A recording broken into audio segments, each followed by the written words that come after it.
want to bring in California Congressman Khanna. He is a member of the House Armed Services Committee. Congressman, great seeing you always. I always appreciate your time. Thank you for being with us. What is your message tonight to Iran, to Israel, and to all of us?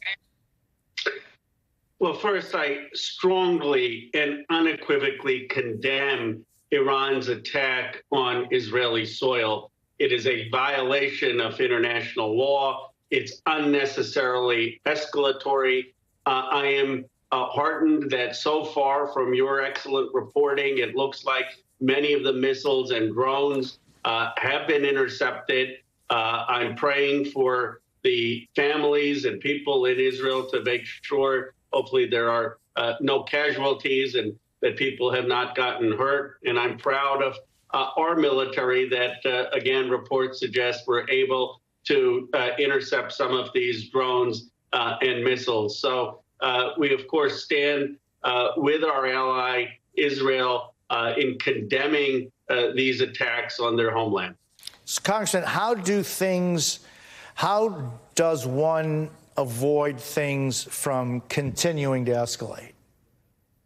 Well, Jose, as usual, you ask exactly the right question. And this is a time where I'm glad we have President Biden in the Oval Office, because we need to de-escalate and avoid a wider regional war. And my guess is that the president is making it very clear to Iran that they cannot be thinking of expanding in any way these strikes or attacks, that these were totally unacceptable. And my guess is that the president is counseling some restraint, that Israel doesn't take action that leads to a further regional war. The United States certainly has zero appetite of getting involved in a Middle East war or a war with Iran. President Biden has made that very clear. And this is a time for his diplomacy and statesmanship to try to avoid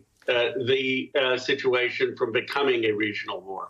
Congressman, it was unusual, to say the least, that the United States would speak directly with Iran. They did so after the Israeli attack at the Iranian mission in Damascus, killing high-ranking Iranian military members. There has been some unfreezing of Iranian assets just in the last couple of months by the United States and the international community. Do you suggest that the United States should amplify its conversations with Iran, or is this something that cannot be dealt with through diplomacy?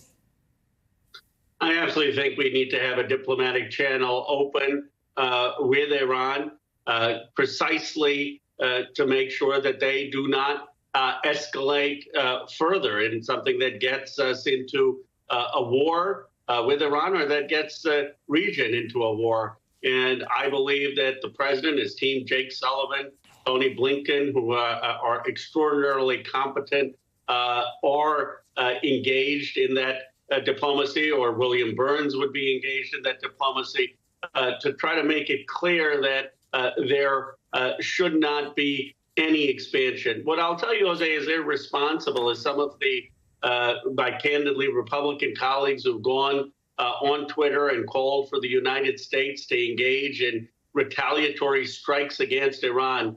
Let me tell you, there is no appetite in the United States to get into another war in the Middle East, and we should not make that mistake. We need to figure out how we condemn unequivocally these attacks, but how we also avoid an escalation in the region. And Congressman, just the Congress, the House of Representatives' responsibility as far as finances and budgets are concerned.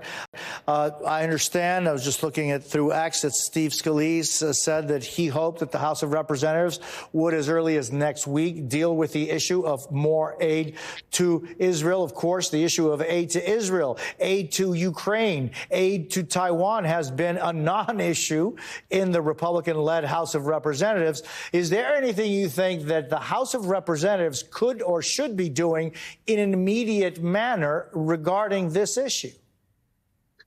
Well, first, we should have clean bills coming to the House for a vote. And the Speaker has held up Ukraine aid for months. That is a total tragedy. I would vote for Ukraine aid. You'd have 217. Every Democrat would vote for Ukraine aid. We need a vote on that. When it comes to aid to Israel, I support the aid for defensive equipment, for the Iron Dome, for other equipment that would help them prevent attacks or missiles coming into Israel. What I do not support, and what some of my colleagues have concerns about, including Speaker Pelosi, is giving offensive weapons to Israel. The New York Times had an editorial also expressing concern at a time where Netanyahu, let us not forget, has prosecuted a war in Gaza where people are facing famine, where too many women and children have died. I do not believe that the United States should be giving offensive weapons to Netanyahu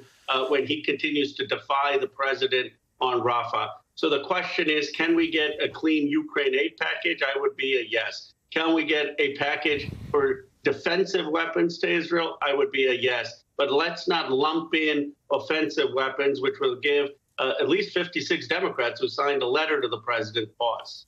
And Congressman, focusing now on what has been going on in Gaza, we're already in the 7th month since the 7th of October massacre. More than 1,200 men, women, and children massacred in Israel. More than 100 Israelis and some Americans remain in the hands of Hamas in Gaza. The Prime Minister of Israel has announced that he has already decided when the invasion of Rafah will occur. So it doesn't appear to be a matter of if, but rather, of when, but rather if, but rather when. So what is it that you think the Israelis need to do now? Well, first of all, I thank you for bringing up the hostages. I just had the parents of young man Hirsch in my office 2 days ago. Hirsch is in his early 20s. He's a peacemaker. He was taken by Hamas as a hostage. And just a terrible tragedy, because this is a young man who was working with Palestinians, with Muslims on peace. And we need to demand the release of those hostages. We also need a permanent ceasefire. Too many people have died in Palestine, in Gaza. The bombing of Netanyahu has been, as President Biden has said, indiscriminate. Too many women and children have died. And I have been very clear for months saying we need a permanent ceasefire and a release of all the hostages. And we should make it very clear to Netanyahu that he cannot defy the president of the United States and our military and go into Rafah at a time where you already have, according to our government and Samantha Power, famine starting in Gaza. There's no way to get humanitarian aid into 2 million people if bombs are falling at the same time. You had the incredibly unjustified and tragic killing of 7 World Kitchen aid workers. So we need to make it clear that we want a permanent ceasefire and release of the hostages, and make it very clear that we won't continue to give offensive weapons to Netanyahu if he defies the president of the United States. Do you think that what the leader of the Senate, Senate Majority Leader Chuck Schumer, said in the speech just a couple of weeks ago, where essentially he was saying that it was time for Israel to change its government, is that something that you would like to agree with? Well, look, it's for Israel to decide who they elect. What I will say is that Netanyahu has conducted this war in a way that has been indiscriminate, with the bombings of hospitals and refugee camps, and it has been galling to see him defy the president, to defy our defense secretary, even though the president and defense secretary stood so passionately with Israel after the horrific October 7th attacks. So I believe that at this point, we also need a clear message. I mean, Netanyahu's own defense secretary was saying that a date hasn't been set with Rafah, but allies don't treat each other the way Netanyahu has treated the United States. And certainly there is a growing concern on Capitol Hill of giving offensive weapons to Netanyahu specifically when he has not shown sufficient concern for the innocent lives in Gaza. Congressman Khanna, always appreciate your voice on a night like this, more especially so. I thank you for being with us tonight. Thank you for your coverage. The Biden administration is, of course, closely